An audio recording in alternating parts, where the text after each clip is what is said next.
Chain शेर हिंदुस्तान असदुद्दीन ओवैसी साहेब जिंदाबाद। असदुद्दीन साहेब जिंदाबाद।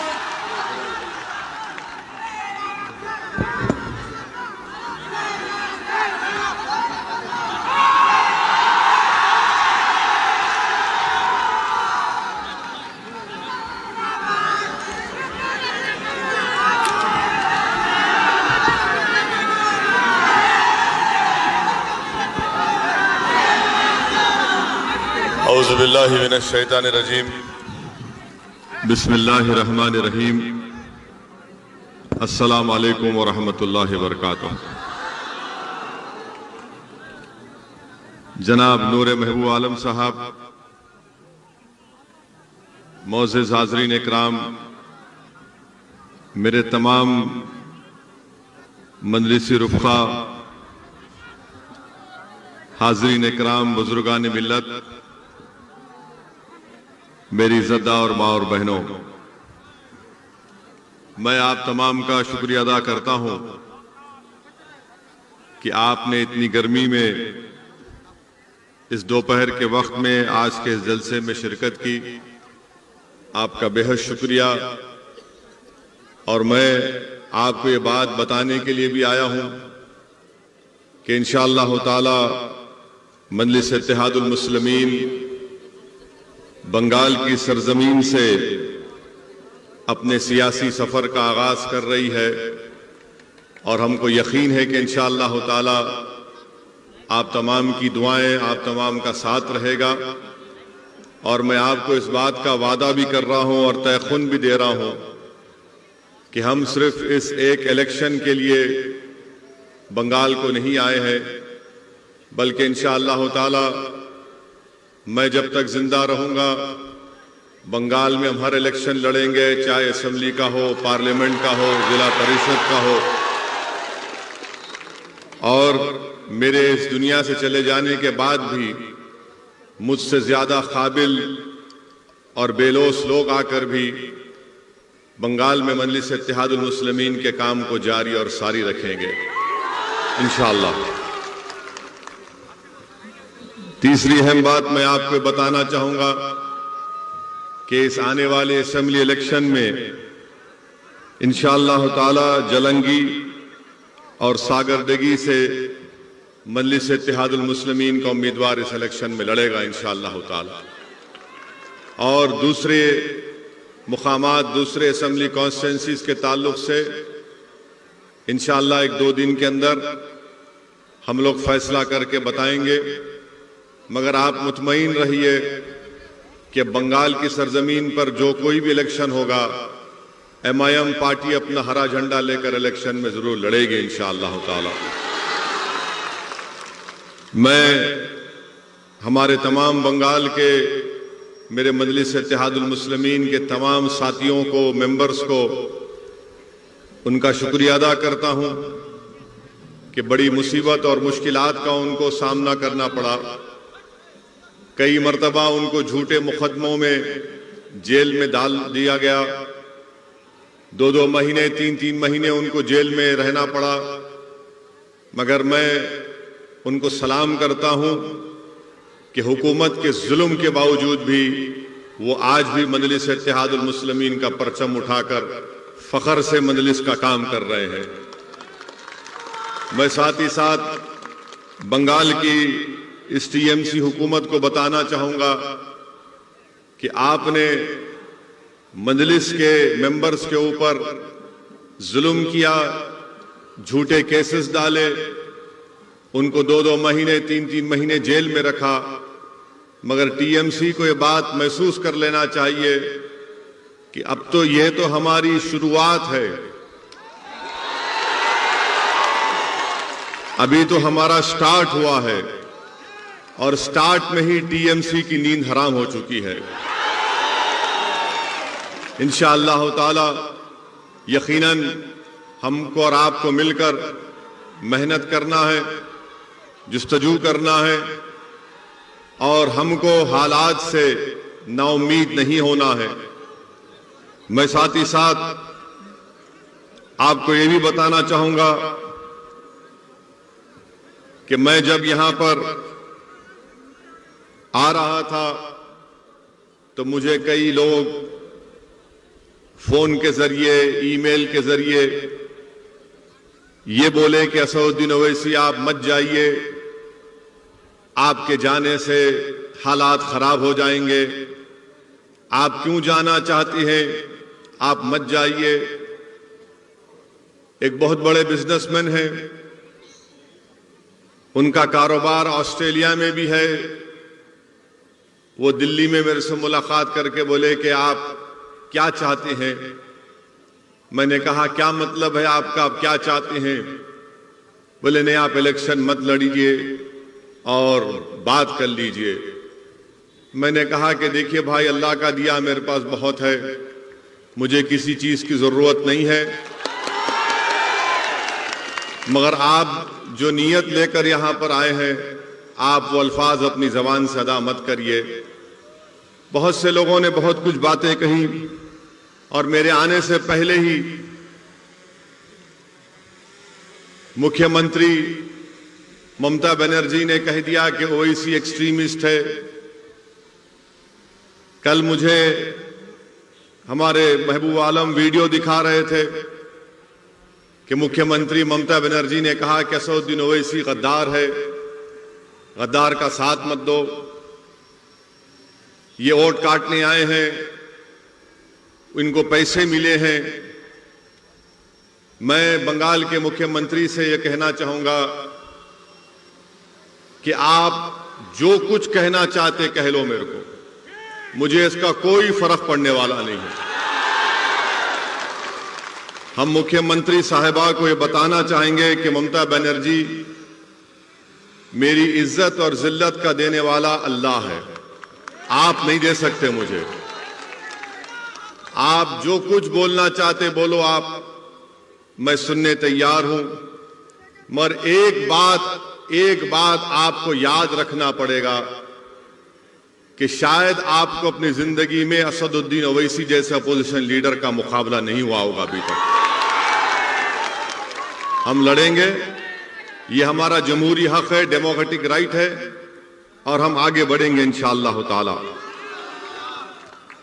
दूसरी बात यह है कि कोई यहां पर कहते कि लेफ्ट और कांग्रेस वाले बोलते हैं क्यों असदुद्दीन ओवैसी आ रहे। टीएमसी, कांग्रेस, वाम और बीजेपी, ये चारों मेरे बारे में एक बात जरूर कहते हैं, ये चारों एक बात पे मुत्तफिक हैं। कांग्रेस भी वही बात, लेफ्ट भी वही बात कि आप यहां पर क्यों आकर वोट को काटते हैं। मैं पूछना चाहता हूं टीएमसी के लोगों से, कांग्रेस और वाम के लेफ्ट के लोगों से, क्या बंगाल का वोटर आपका गुलाम है कि आपकी बात को सुनेगा?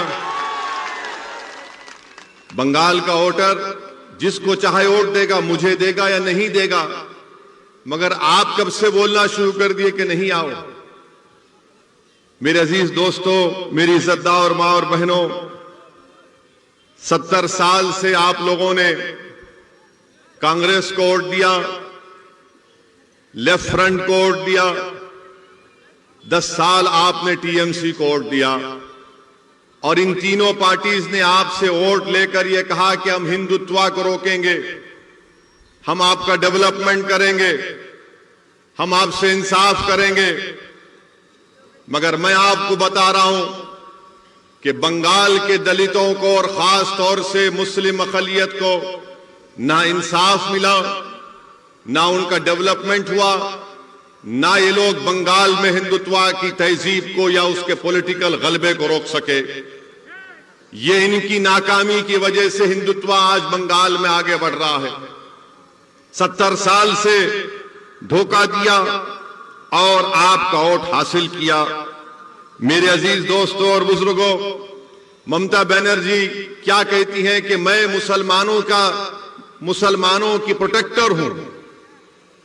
ममता बनर्जी हर जगह कहती हैं, अब इस इलेक्शन में नहीं बोल रही हैं, मगर हम ममता बनर्जी को बताना चाह रहे हैं, आप जरूर बंगाल के मुख्यमंत्री हैं, मगर हमारा प्रोटेक्टर तो सिर्फ अल्लाह ही रहेगा। आपके प्रोटेक्शन की जरूरत नहीं है। आपका काम यह है कि बहैसियत मुख्यमंत्री आपने भारत के संविधान के ऊपर ओथ लिया है, और ओथ जब आप लेती हैं, चाहे आप हो या नरेंद्र मोदी हो, इनका काम यह है कि भारत की और बंगाल की जनता से इंसाफ करें, जो ना आप किया है और ना मोदी ने किया है। दोनों ने इंसाफ नहीं किया है, दोनों ने इंसाफ नहीं किया है। और चौथी बात यह कि ममता बनर्जी ने मेरे आने से पहले, माशाल्लाह मैं शुक्रिया अदा करता हूं मैडम चीफ मिनिस्टर का, कि दूल्हे के आने से पहले उन्होंने दूल्हे के बारे में बात करना शुरू कर दी। हर जगह टीवी चैनल पर, जलसे में, बहुत अच्छा है, आप बोलिए जरूर, क्योंकि मुझे मालूम है कि आपके दिमाग में असदुद्दीन ओवैसी आपको दर्द पहुंचा रहा है, इसलिए ममता बनर्जी बोल रही हैं। हम ममता बनर्जी से, टीएमसी से पूछना चाहते हैं, 10 साल से आपको सत्ता मिली बंगाल में, आपने अभी अपने पार्टी का इलेक्शन मैनिफेस्टो रिलीज किया। इलेक्शन मैनिफेस्टो में एक वर्ड नहीं है मुस्लिम, एक वर्ड नहीं है, और आप उसमें लिखते भी नहीं है कि आपने 10 साल में मुस्लिम माइनॉरिटीज के लिए क्या किया। आपने मुस्लिम माइनॉरिटीज के लिए कौन सा काम किया, बताइए ना, वो भी नहीं बताते आप। और फिर आप ये भी बोलते हैं कि मैं, ममता बनर्जी ये भी कहती हैं कि मैं माइनॉरिटी की मिनिस्टर भी हूं, वो पोस्ट मेरे पास है। तो बताइए ना आपने क्या किया, कुछ तो किया होगा ना आपने, तो बताइए आपने क्या किया। मेरे अजीज दोस्तों और बुजुर्गों, मेरी इज्जतदार मां और बहनों, 10 साल आपने टीएमसी को वोट दिया, उससे पहले 30-31 साल लेफ्ट को, उससे पहले कांग्रेस को आपने वोट दिया।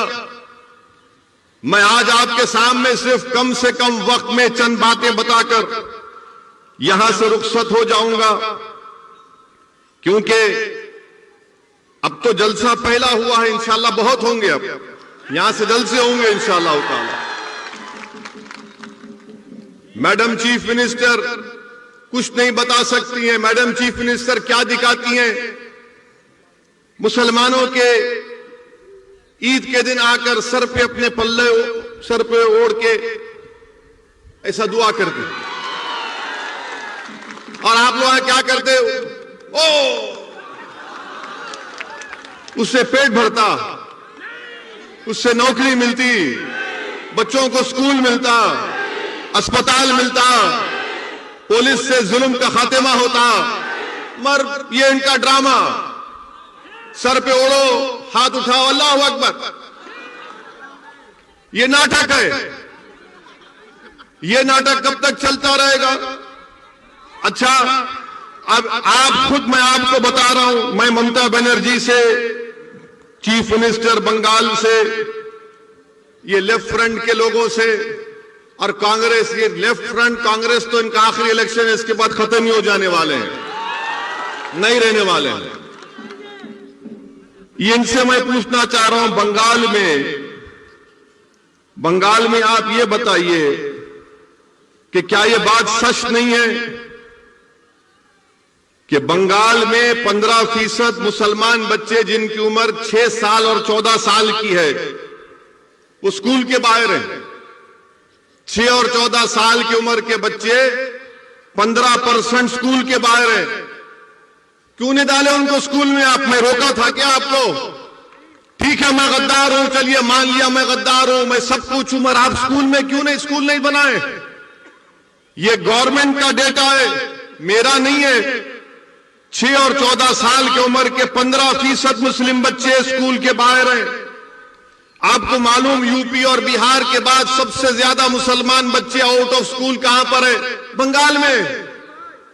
बंगाल में ये क्यों नहीं किया आपने? मैं रोका क्या आपको?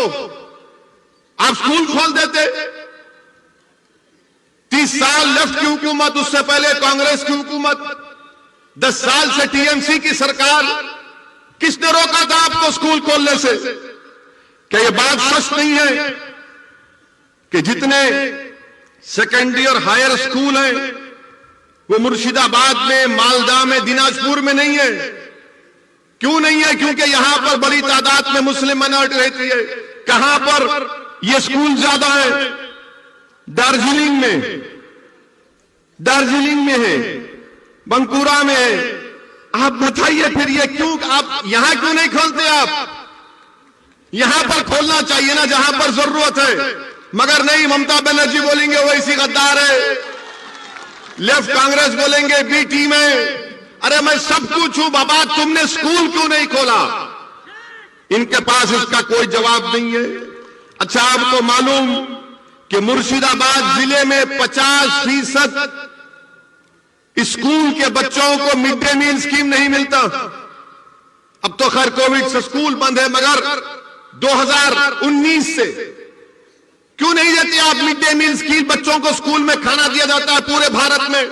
50% स्कूल्स में मुर्शिदाबाद में मिड डे मील स्कीम नहीं दिया जाता। क्यों नहीं दिया जाता? ठीक है ममता दीदी, मैं गद्दार हूं, मानता हूं कांग्रेस लेफ्ट वालों में भी टीम हूं, बताओ फिर तुम स्कूल में खाना क्यों नहीं देते? ये तुम्हारा डेटा है, मेरा नहीं है। और फिर लेफ्ट के लोग बोलते हैं हम मुसलमान को जमीन दिए। 3/4 Muslims of Bengal have no land, जमीन नहीं दिए, और आप झूठ बोलते हैं। मेरे अजीज दोस्तों और बुजुर्गों, फिर उसके बाद आप देख लीजिए कि 6 सबसे बदतरीन डिस्ट्रिक्ट्स जो हैं हेल्थ के एतबार से, 3 के 3 तो 50% मुस्लिम माइनॉरिटी के डिस्ट्रिक्ट्स हैं। आप क्यों नहीं खोले अस्पताल? वहां पर खोलना था ना, मैं रोका आपको। ठीक है, मैं गद्दार हूं, बी टीम हूं, मैं उनसे पैसे लिया, उनसे जो भी होगा अलग बात है, मगर ये काम आप क्यों नहीं करे? इनको इसी बात का हम सब सवाल करते हैं तो इनको तकलीफ हो जाती है। और मैं मुर्शिदाबाद की हमारी मां और बहनों को बताना चाह रहा हूं, मुर्शिदाबाद जिले के मां और बहनों को बताना चाह रहा हूं, जो 50% हमारी मां और बहनें बीड़ी बनाती ना। अब आप मेरी बात सुन लो। क्या आपने टीएमसी और कांग्रेस लेफ्ट के किसी एक लीडर से सुना कि नरेंद्र मोदी की सरकार एक नया रूल बना रही टोबैको के ऊपर, तंबाकू के ऊपर, उससे लाखों बीड़ी बनाने वालों की नौकरियां चले जाएंगी? मैं 1 महीना पहले नरेंद्र मोदी की हुकूमत को, गवर्नमेंट को लेटर लिखा कि कोप्टा में अमेंडमेंट्स मत लाइए। भारत में 85 लाख बीड़ी बनाने वाली और उसमें 70% महिलाएं। अगर वो कोप्टा का अमेंडमेंट आएगा तो लाखों नौकरियां चले जाएंगी बीड़ियों की। इस पर कोई टीएमसी क्यों नहीं बोलती? क्यों नहीं बोलती ममता बनर्जी मोदी को कि ये बोलो इस बारे में? ना कांग्रेस बोलती है, ना लेफ्ट बोलती है। बीड़ी का क्या बनाती हमारी मां और बहनें यहां पर? फिर आप वो भी देख लीजिए। अच्छा, मैं गद्दार हूं, ममता बनर्जी बोलती मैं गद्दार हूं, कांग्रेस बोलती कि मैं बी टीम हूं। अच्छा, ये बताओ, पूरे बंगाल में 25.4% घर में टैप वाटर है, पानी का टैप वाटर है। मुसलमान को खाली 15% क्यों है? गद्दारों को पानी नहीं पिलाते ममता बनर्जी? आप बी टीम को पानी नहीं पिलाते क्या आप? 15% मुस्लिम के पास। अच्छा, ड्रेनेज लाइन पूरे बंगाल में 31.6% घर में ड्रेनेज लाइन है। कितने मुस्लिम माइनॉरिटी के पास है? 15.2%। क्या यह ठीक है? मुझे गाली दो, आप दिल भर के गाली दो, शायद आपका दिल मुतमईन होता होगा, रात में अच्छी नींद आती है, मगर ये सवाल का जवाब दो ना। इस सवाल का जवाब कौन देगा?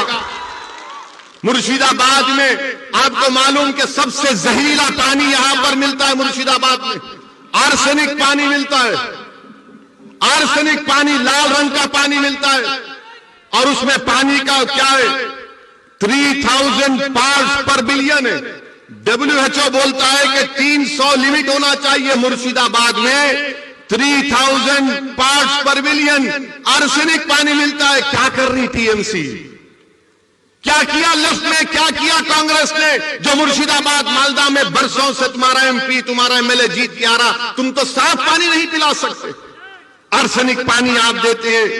मेरे अजीज दोस्तों और बुजुर्गों, फिर वहीं पर आप देखिए मगरबी बंगाल में हायर एजुकेशन का सर्वे हुआ गवर्नमेंट ऑफ इंडिया का। कितने मुस्लिम माइनॉरिटी के बच्चे हायर एजुकेशन में पढ़ रहे मालूम आपको? बंगाल में मुसलमानों का पॉपुलेशन क्या है? 2011 का सेंसस कहता है 27-28%। हायर एजुकेशन में बंगाल के कॉलेजों में खाली 7.8 बच्चे पढ़ रहे हैं। 7.8। कितने टीचर है कलकत्ता यूनिवर्सिटी में, जादवपुर प्रेसिडेंसी में मुस्लिम टीचर 3.6 है। ममता जी, मैं गद्दार हूं ना? आप मुझे सजा देना था, ये बच्चों को नौकरी क्यों नहीं देते आप? और फिर आपको जानकर हैरत होगी, 11% हायर एजुकेशन में मुस्लिम्स हैं और 7.8% टीचर्स हैं। 27% 2011 का पॉपुलेशन मुस्लिम पॉपुलेशन है। आपको मालूम बंगाल में मुस्लिम एम्प्लॉयमेंट कितना है? कितनी नौकरियां हैं गवर्नमेंट में आपको मालूम? 27% पॉपुलेशन है मुस्लिम माइनॉरिटी का।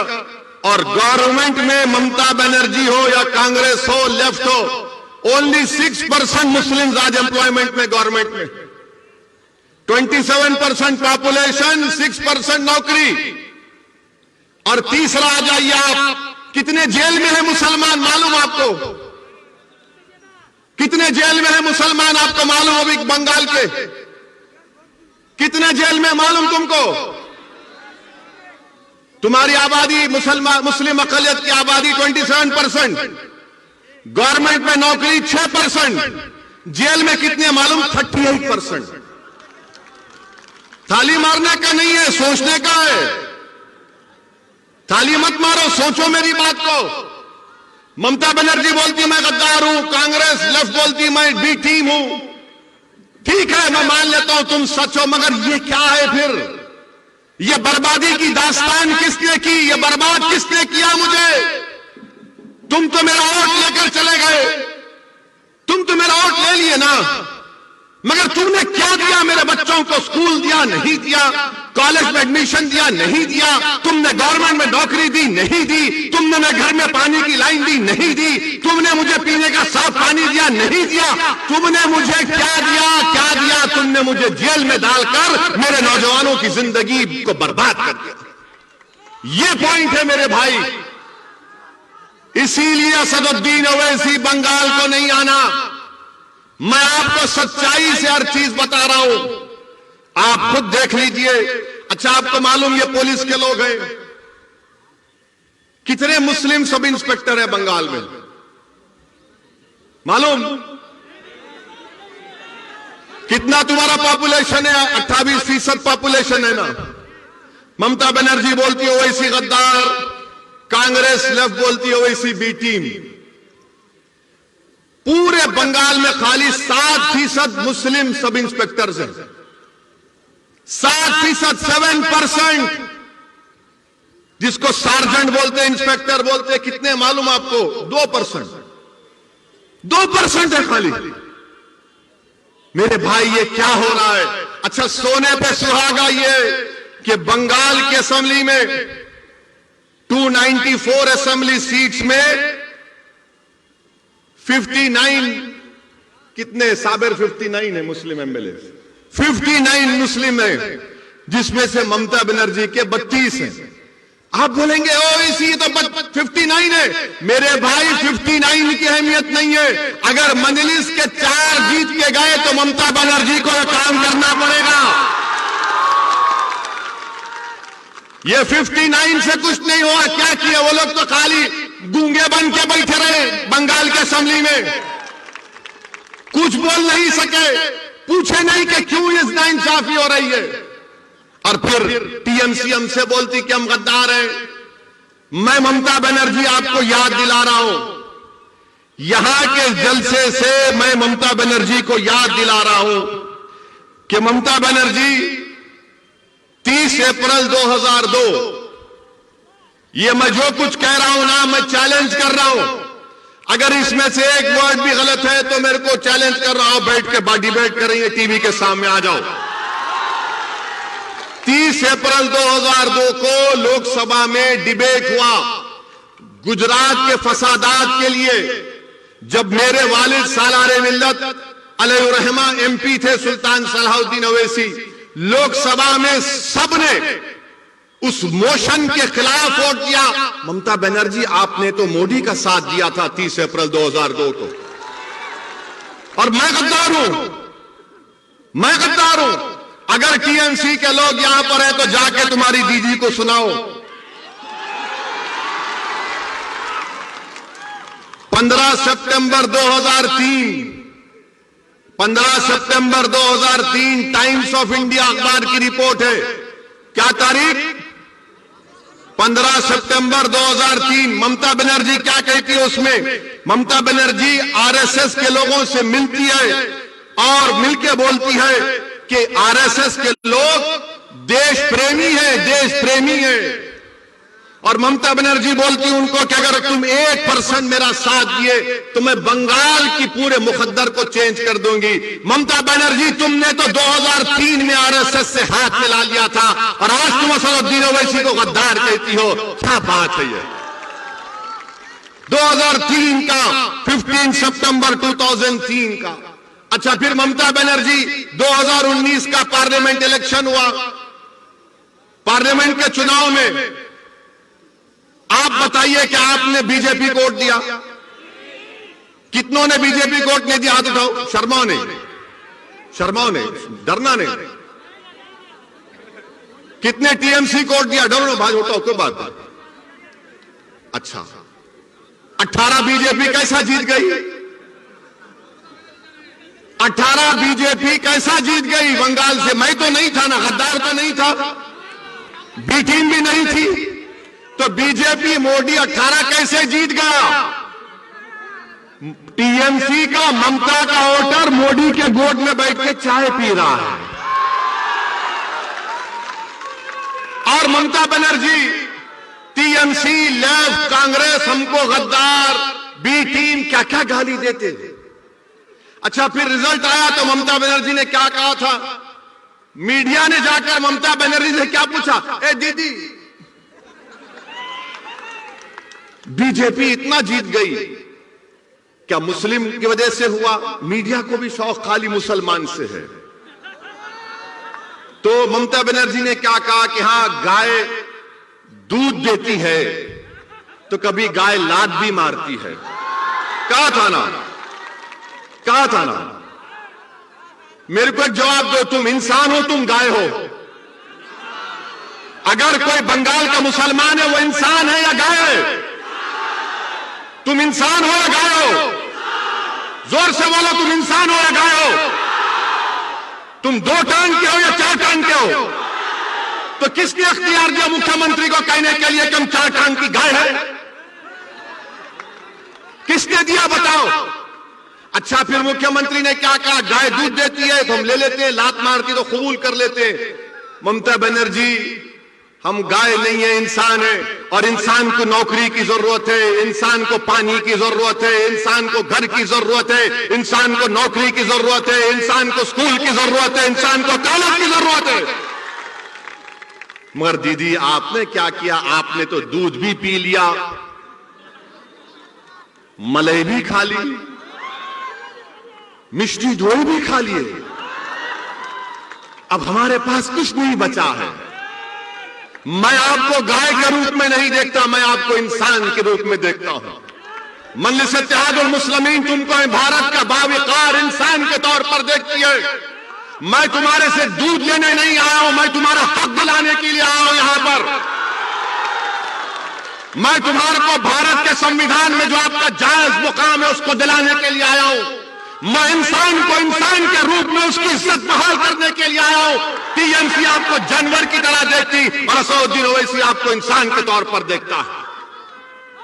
मेरे अजीज दोस्तों और बुजुर्गों, मेरे अजीज दोस्तों और बुजुर्गों, मैं आपको याद दिलाना चाहता हूं एक तारीखी शख्सियत को। कितने लोग टीटू मार को जानते हैं, टीटू मीर को? टीटू मीर को जानते हैं? कौन था टीटू मीर? कौन था टीटू मीर? टीटू मीर हाफिज कुरान थे। टीटू मीर हाफिज कुरान थे, हज करने गए। जब वापिस आए टीटू मीर, तो जमींदारों ने मुसलमानों पर टैक्स लगा दिया कि जो दाढ़ी छोड़ेगा उस पर टैक्स। तो एक इलाका है नरकल बिराई बोलते ना, नारकल बिराई में टीटू मीर थे।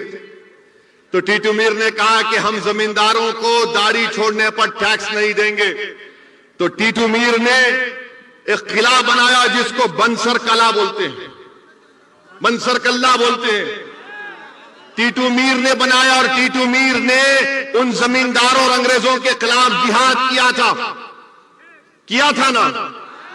आज असदुद्दीन ओवैसी आपको बोलने आया है कि आपको ना जिहाद करने की जरूरत है, ना हथियार उठाने की जरूरत है, आपको सिर्फ भारत के संविधान को समझकर अपने हक के लिए लड़ने की जरूरत है।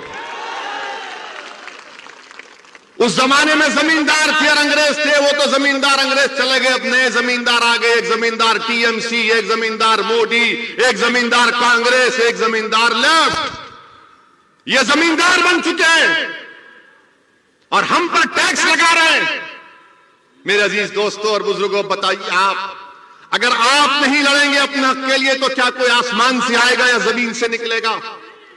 आपको अपने हक के लिए लड़ना है। मैं बुजुर्गों से अपील कर रहा हूं, आपको अपने बच्चों के रोशन मुस्तकबिल के लिए लड़ना है। आपको उनके लिए उनका हक संवारना है। यह कांग्रेस पार्टी क्या है बताइए, बताता हूं आपको।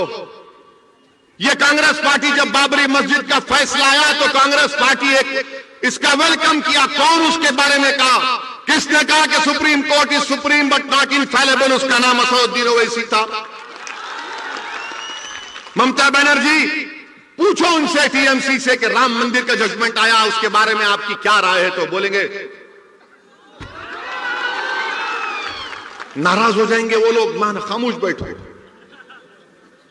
कांग्रेस के बहुत बड़े चीफ मिनिस्टर कमलनाथ ने ईंटें भिजा दी, प्रियंका गांधी ने उसका वेलकम किया।